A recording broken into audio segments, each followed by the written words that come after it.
Hello everybody and welcome back to the Watching Walford podcast. I'm Ash and today it's a little bit different. Piggy's off gallivanting in America, so instead of the old Classico, today it's probably just going to be me. And this is going to be another episode of Watching Walford.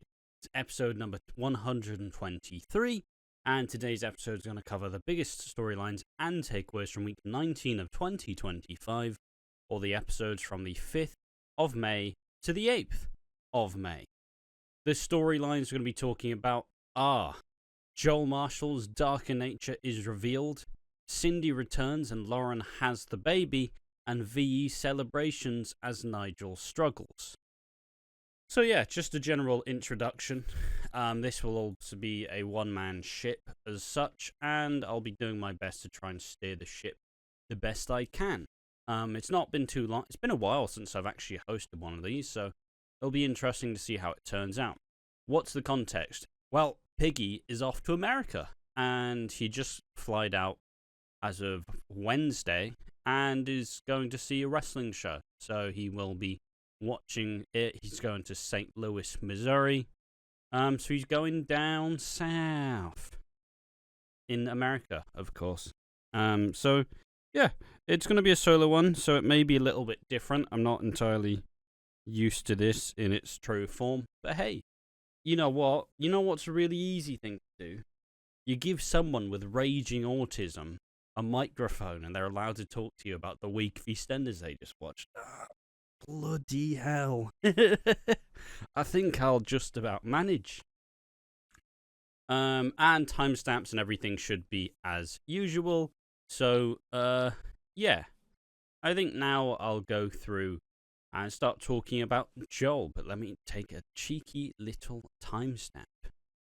Right, so Joel has now been exposed to be a not-so-savoury character. Joel Marshall was introduced with Vicky and Ross, the new branch on the Fowler family tree.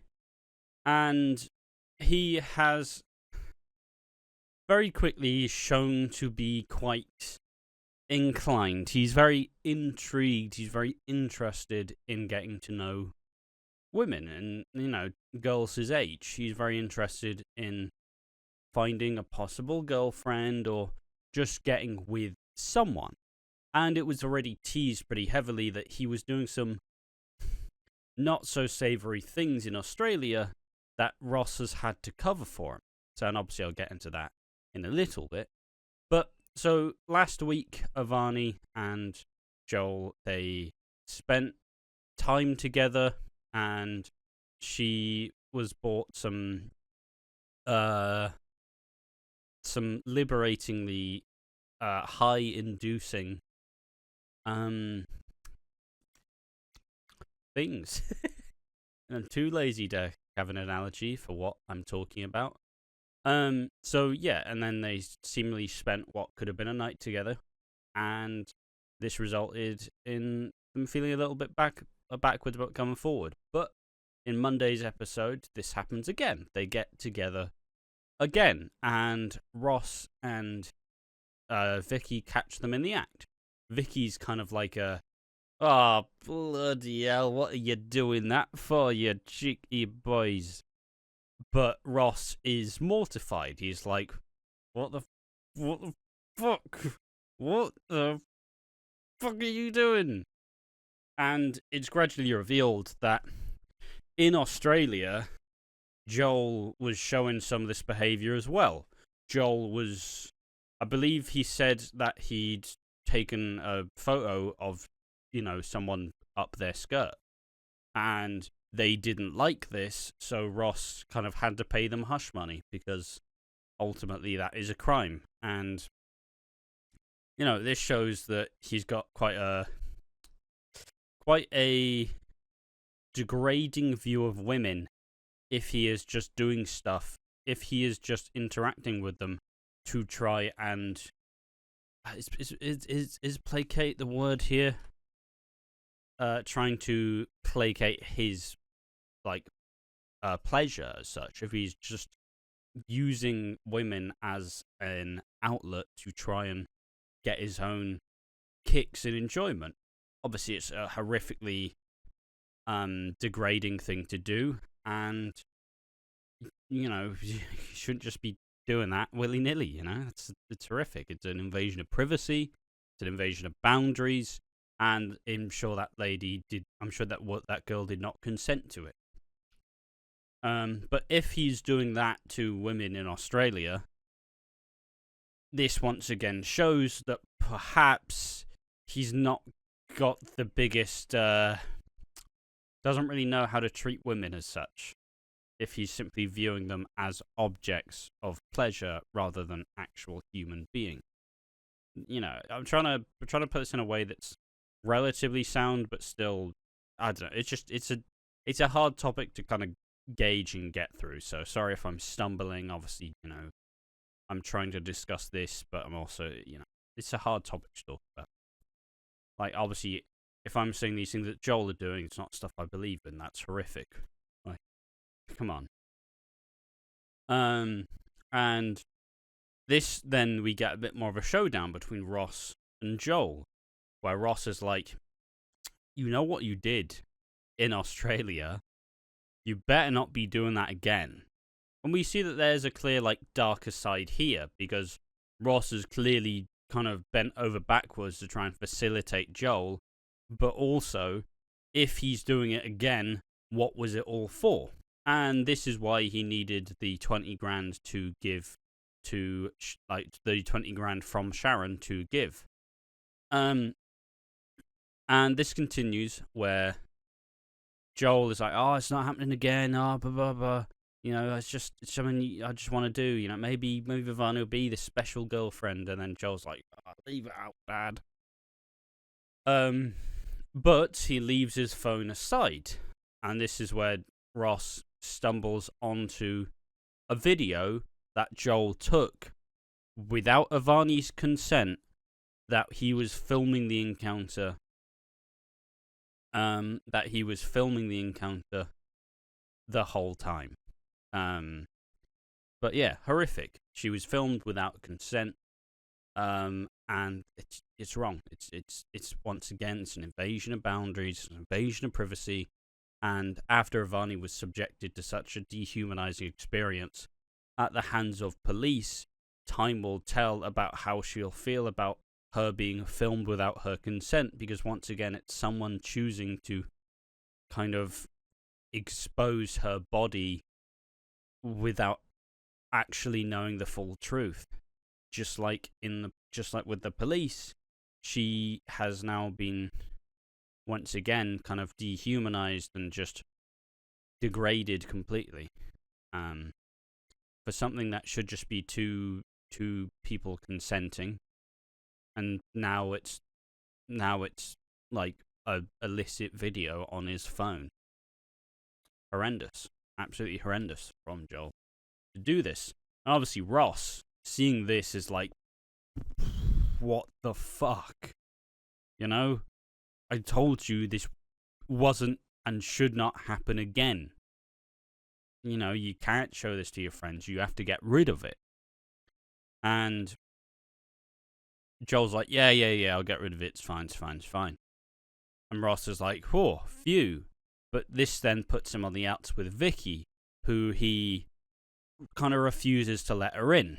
He refuses to let her in, realizes that there's a lot of tension going on in the house, and ultimately she's pretty furious now, knowing that, I'm not allowing you to just disrespect women like this. She says he's going to go to an all-boys school, and he kind of lashes out. And this is Ross as well. Ross is kind of taking this all on the chin, trying to be like, oh, it's fine. But ultimately, it's not fine, because she's degrading women. And, through time, Vicky and Ross, they do generally get through it in a way where they both agree that it's a horrendous thing that should happen, but I told you everything now. And he explains that the money wasn't for a loan shark. It was to pay some hush money. She's angry, but in the end, they both kind of take on the chin and just make sure to keep an eye on Joel to make sure he doesn't do more of this stuff. And one thing I'll just talk about here in a fairly interesting way is Ross. I like Ross in a sense, but he's also been characterized as a waste of space. I'm intrigued by the character and how he deals with things, but the issue with Ross is it feels like he's doomed to become a Harvey type character. Like, he's not gonna have these big, huge storylines of his own. He's already settled down with Vicky. It feels like Ross is probably going to be gone. He's either stays for the next 20 years as a Harvey type character, or he vanishes and is never seen again.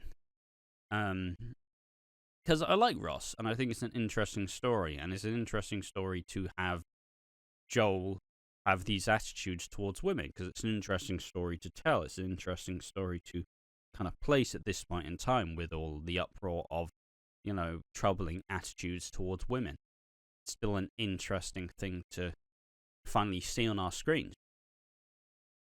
And at this point onwards, though, Joel is kind of like, it's all fine. And then he sees Ivani, and then Ivani's like, what? We can't go back on this. Like, I don't want to, she brushed him off. Tommy's kind of giving him grief about it.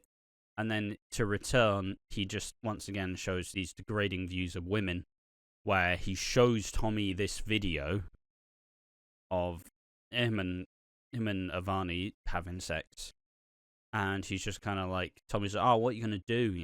Flowers, some chocolate, and he's like, what? Basically says something quite disgusting in the way of like, no matter what they say when they're in the, basically it says kind of.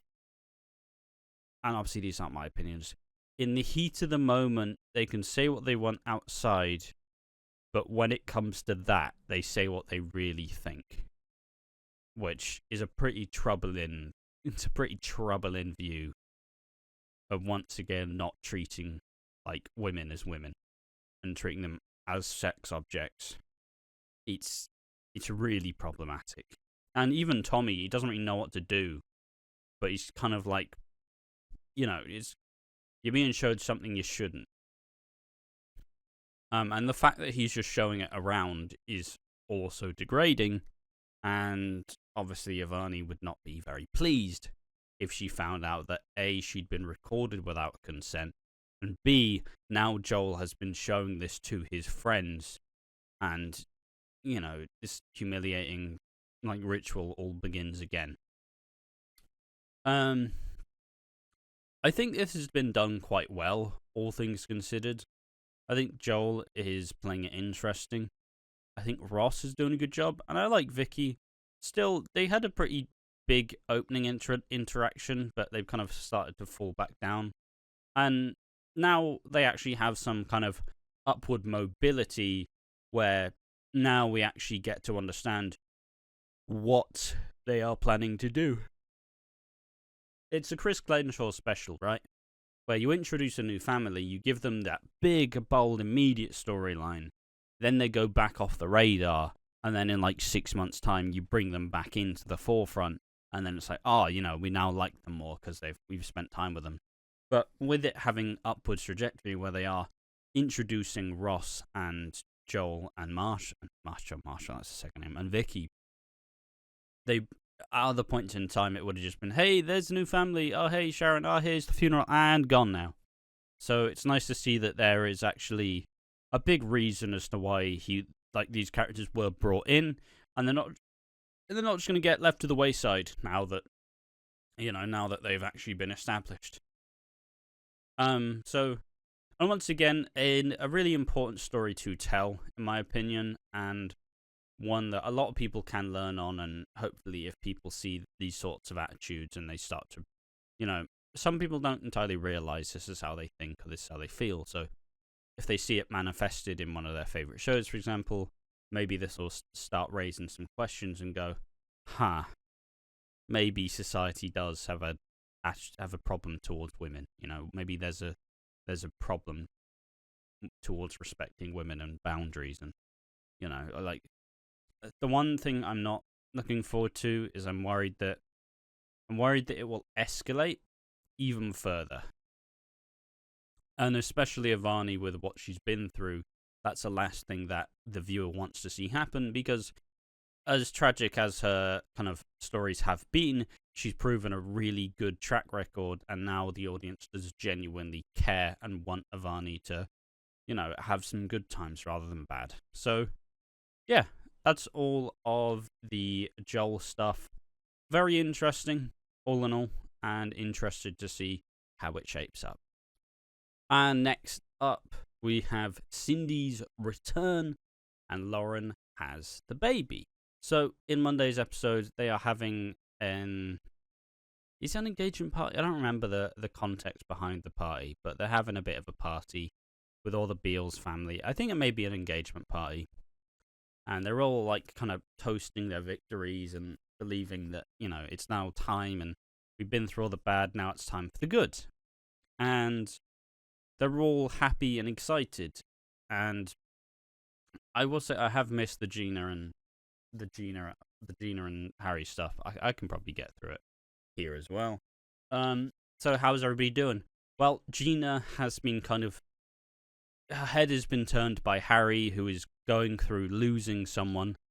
And, you know, Gina responds to this in kind, realizing that, yeah, I've been through this too. It was explained before, like when she initially came in, that previous boyfriend, who was a bit of a bad boy, ultimately died due to drugs. And she's never really been able to get that out of her head.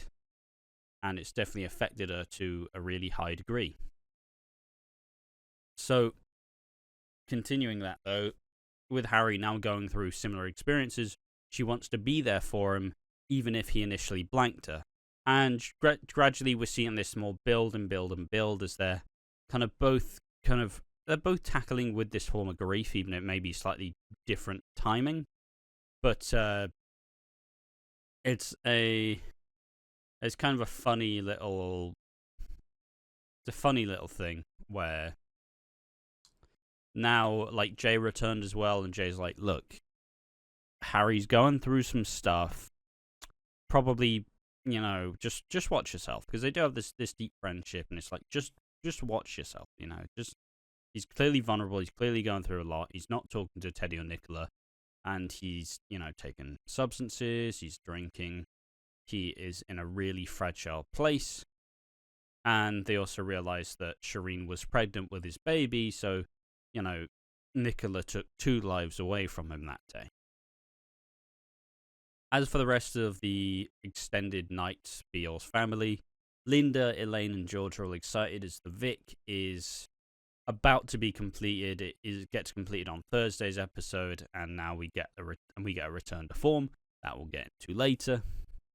And Peter, and, you know, Kathy, like, Ian and Lauren are kind of bickering because Ian's a bit overly, like, familiar and a bit, like, insensitive about Lauren's, like, substance issues, which kind of tilts her. And then, you know, once everybody's happy and excited and everybody's really looking forward to the future, Cindy Beale returns. And why does Cindy return? Well, it's unbeknownst to them, but Peter's been in contact with her because ultimately he missed so many years without Cindy in his life. He obviously wants to spend a lot of time with her because, you know, who knows if she'll ever leave again. And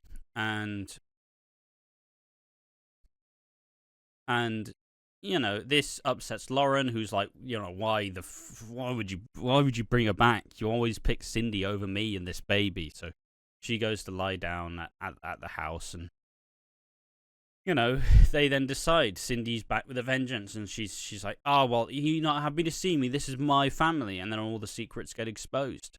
Cindy reveals that Kathy was the one who attacked her at Christmas, while Ian reveals that Cindy shot him. And this, you know, everybody kind of knew that he was hurt, but they didn't really know why. And this is all, like, unknown to the police, but Cindy's, like, who's the Walford Whacker, is still an open investigation. So everybody kind of reels from this, where Kathy's like, "Oh, I wish I would have smacked you harder." Ian's like, "Yeah, well, you're not all squeaky clean in this." Elaine and George are kind of fuming at the way that this was hidden from them, and they thought it was each other this whole time. Like George thought it was Ian, and Cindy basically gives an ultimatum. Basically, let me in or give me my businesses. And she wants the pile mash shop, she wants the chippy, and she wants what she believes is hers. And it's still quite impressive how Cindy is still playing the victim despite being the main aggravator, the main adversary to everyone. It's honestly quite impressive. And this just generally, Kathy wants to be with Harvey right now to kind of do it, but they're still sneaking around. Harvey buys a hotel, like a caravan, getaway holiday for him and Kathy, but it gets rattled and Jean takes it instead. And Ian tries to finally kind of quash the issues with Cindy and be like, "Look, you can see the grandson, which I'll talk about after. You can see grandson, but we can do it away from everything, all above board."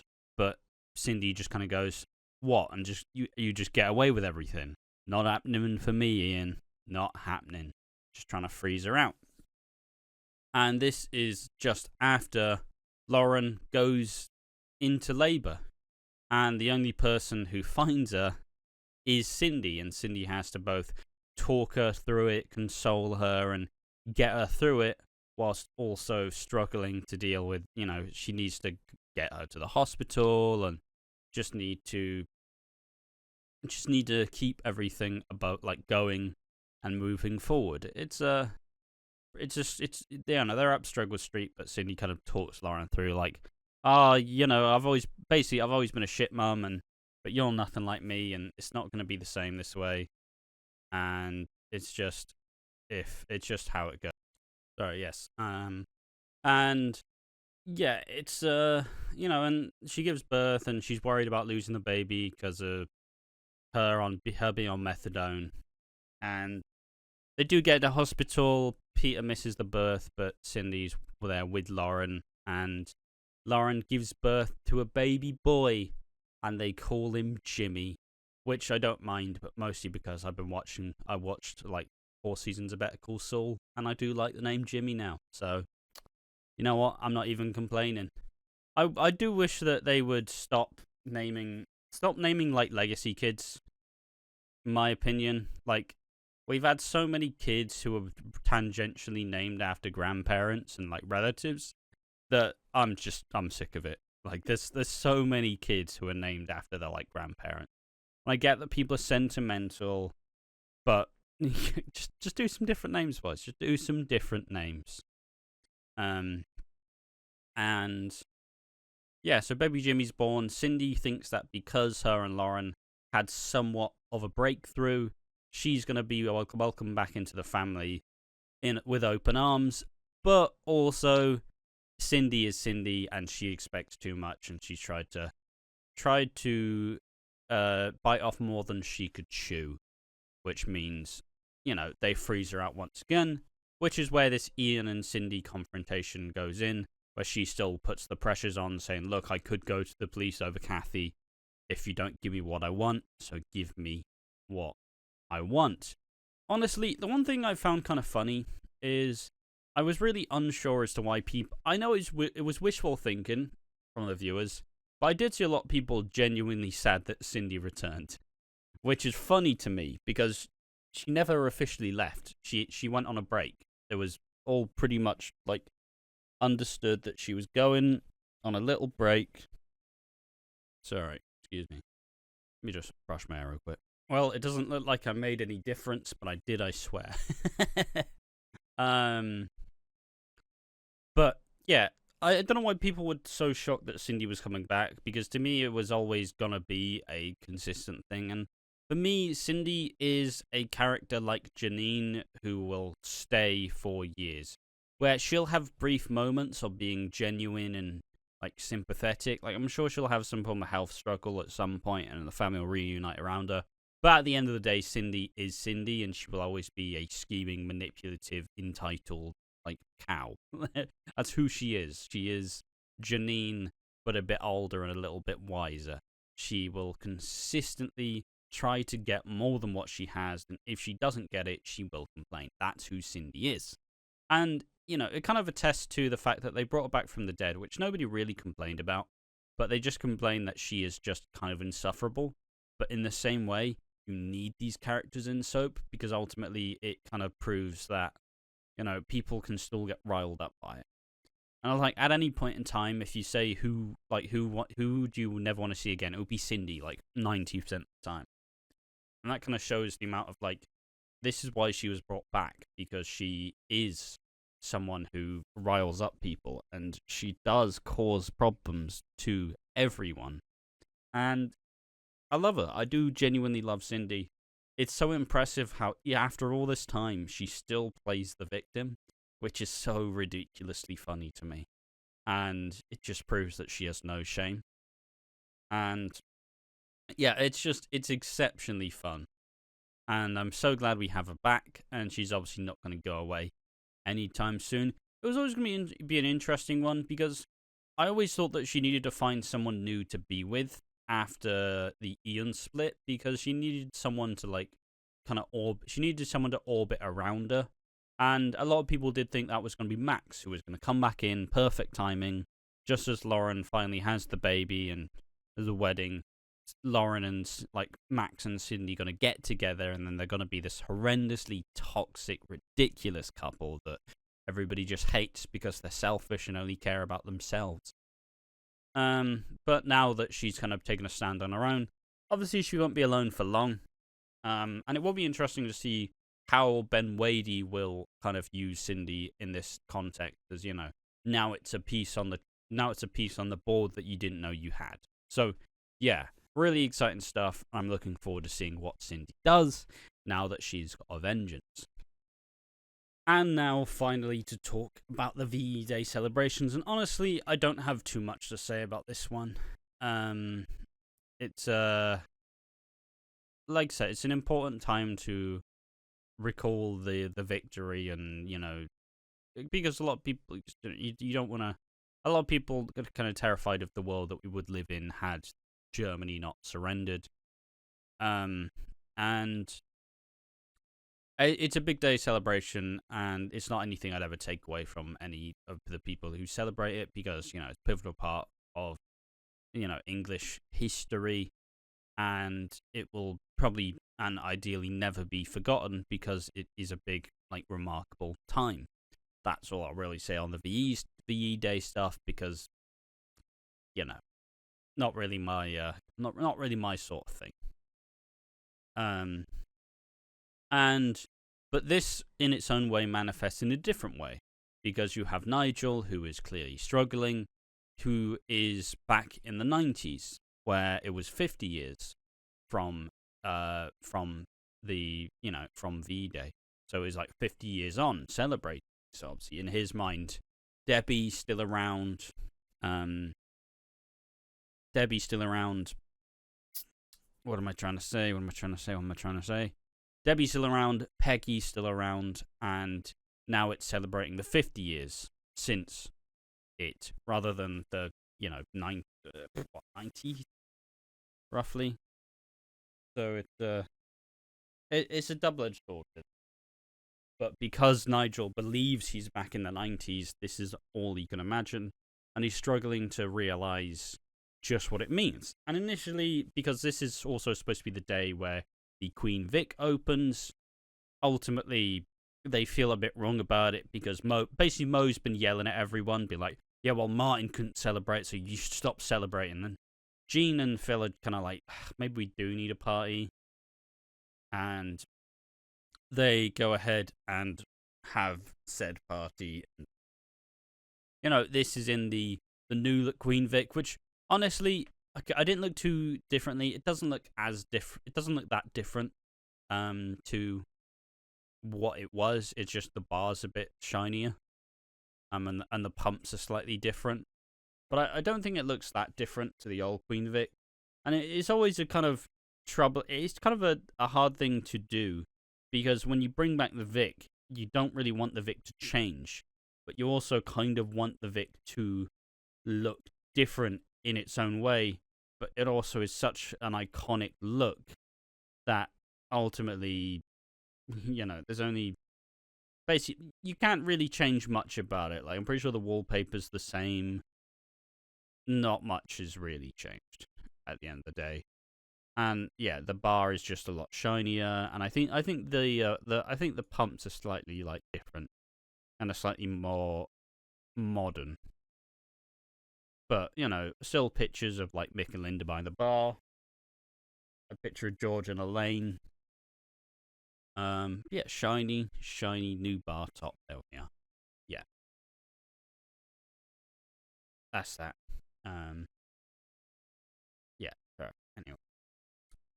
But yeah, it's and this continues though, where Nigel once again believes he's there, and then Jean's been helping him, and he believes that Jean is Debbie, so he plants a kiss on her cheek, and they all kind of celebrate, and they all let Nigel have his bit, and they let him say what he wants to say about it.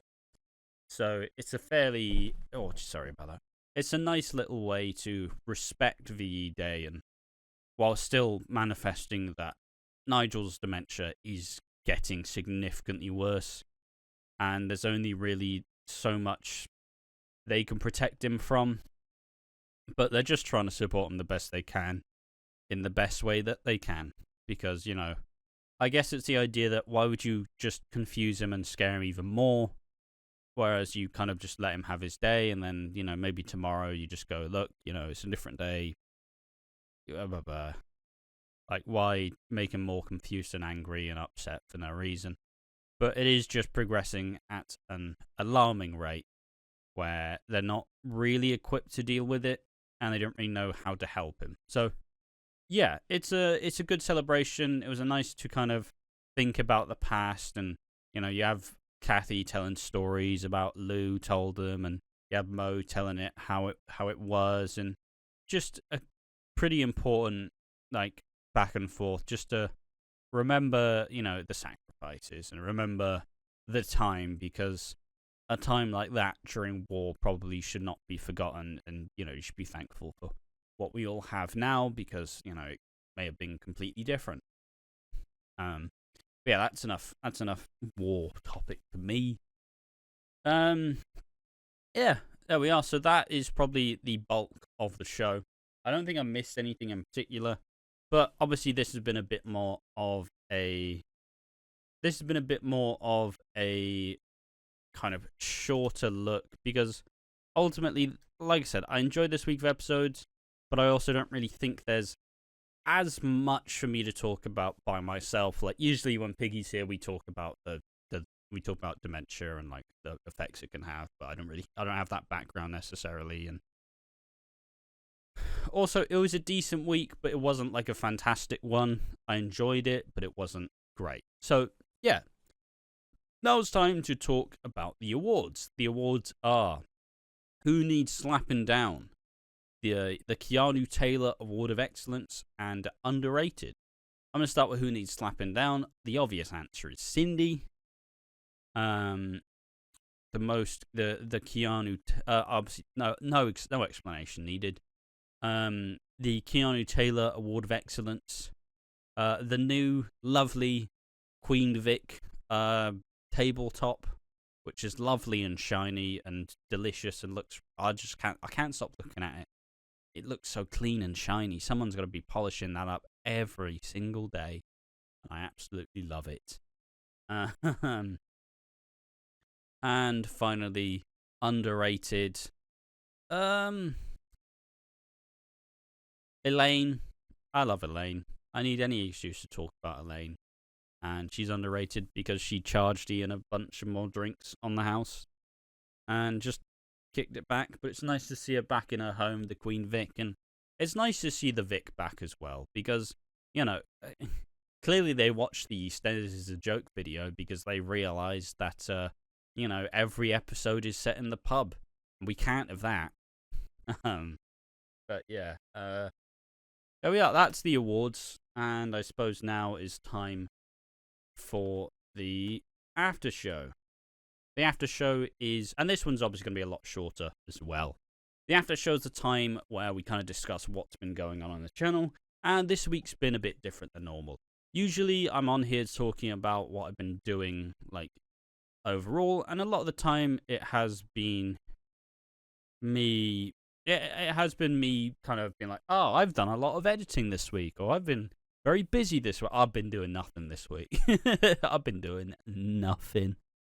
I've been feeling a bit, not burnt out. I've been a bit like, I've been struggling to think of cool topics, and it's basically been non-stop since not non-stop, because I did basically take like a really chill month after the anniversary, but like, yeah, I've still been kind of active since the anniversary week, and I've not really taken the time to kind of stop and reflect and refocus and see what kind of stuff I wanted to do. Because like a lot of the ideas I'm having, I'm struggling to think of content to do, which simply isn't the case because it's soaps and there's so much stuff I could pull from, but I just keep kind of going into the same like crevices at the same time, like blah blah blah. So this week's been about resetting and chilling. I've been playing the Oblivion remastered. I've been playing an unarmed Khajiit, which is the cat race. I've been walking around absolutely cracking fellas in the jaw with my cat claws, absolutely chinning some monsters, some goblins most notably. So that's been good fun. It's been a pretty enjoyable time. I did watch a bit of anime. Not really a weeb, but I watched 2 animes in the last couple of weeks, and it's filled a niche. I'm kind of anime adjacent. I don't really watch much of it, but I do have people in my life who do like to watch anime and talk to me about anime. So I do kind of pick up a lot of stuff through osmosis, but it had to take it took a very weird, because, you know, the autism is raging. The autism is raging deep within.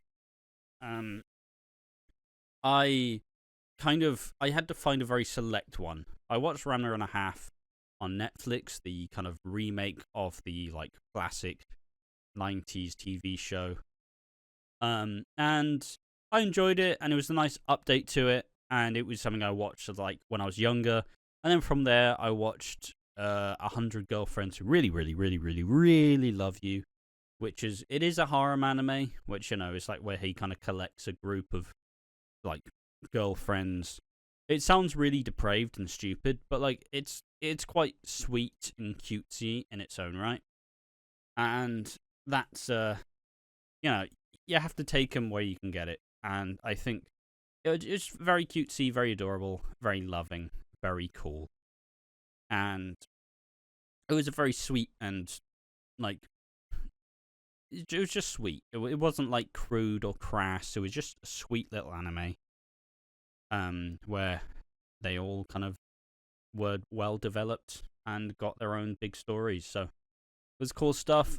I've been streaming on my own channel as well. I've been streaming on twitch.tv/AquaDreams. I speedrun Simpsons Hit and Run most nights at around 7 p.m. So if you are wanting some more fixes to your, if you want more of me, but in a bit more unhinged, I won't lie. It's a bit more unhinged, a bit more overt, more jokes, a bit spicier. Twitch.tv/AquaDreams. That's what I've been doing. Piggy, we had a pretty chill week as well. We recorded all the stuff on Sunday, and he spent a couple of days just like planning and kind of getting ready to go over to America because he's off to see a wrestling show. And from everything he's told me, he enjoyed the flight over, and it was his first time going on like an 8-hour flight. And he seems to be enjoying himself. Obviously, I joked about it, but he went to America with an island-like jersey and a paddy cap on. It's like,